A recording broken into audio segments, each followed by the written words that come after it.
মেয়েটি দেখল একটি ফুলের টব তার বোনের ওপর পুড়ে যেতে যাচ্ছে। সে সঙ্গে সঙ্গে দৌড়ে গিয়ে বোনকে ধাক্কা দিয়ে সরিয়ে দেয়, কিন্তু দুর্ভাগ্যবশত নিজেই সেই ফুলের টবের আঘাতে পড়ে যায় এবং তার মাথায় গুরুতর আঘাত লাগে। কিন্তু বোন তাকে সাহায্য করার বদলে উল্টো দোষ দেয়, তার কাপড় নোংরা করে ফেলেছে বলে। দুজনকেই হাসপাতালে নিয়ে যাওয়া হয়। বাবা মা এসে পৌঁছালে তারা শুধু নিজের মেয়ের অবস্থার কথাই জিজ্ঞাসা করে। অচেতন অবস্থায় পড়ে থাকা মেয়েটিকে পুরোপুরি উপেক্ষা করে। ডাক্তার জানান মেয়েটির অবস্থা গুরুতর এবং তাকে দ্রুত আইসিইউতে পাঠানো দরকার। কিন্তু মা চিকিৎসার খরচ বেশি হবে ভেবে রাজি হননি, কারণ মেয়েটি তাদের নিজের সন্তান নয়, সে ছিল দত্তক নেওয়া মেয়ে। বহু বছর আগে মেয়েটি তার আসল পরিবার থেকে বিচ্ছিন্ন হয়ে যায়। এক তাওবাদী পুরোহিত তাকে খুঁজে পেয়ে এই দম্পতির হাতে তুলে দেন। তিনি বলেছিলেন এই মেয়েটি তাদের জন্য সৌভাগ্য বয়ে আনবে এবং তাকে ভালোভাবে দেখাশোনা করার অনুরোধ করেছিলেন। পুরোহিত মেয়েটিকে রক্ষা করার জন্য একটি জেডের লকেটও দিয়ে যান। বছরের পর বছর এই দম্পতির জীবন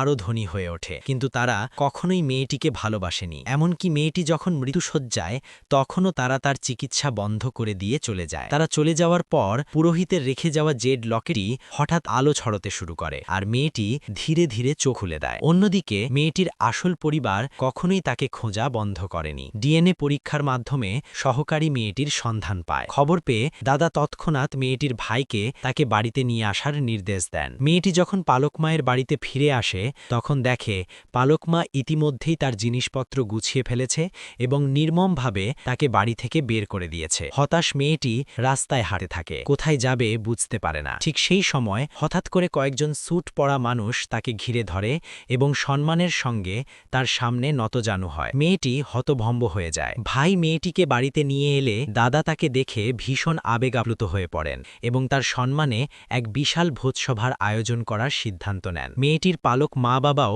সেই ভোজসভায় আসে। তারা ধনী ব্যবসায়ীদের সঙ্গে সম্পর্ক গড়ার আশায় সেখানে হাজির হয়েছিল, কিন্তু যখন তারা জানতে পারে যে সেই ধনকুবেরের বহুদিন আগে হারিয়ে যাওয়া নাতনি আসলে সেই মেয়েটি, তখন তারা বিস্ময়ে হতবাক হয়ে যায়।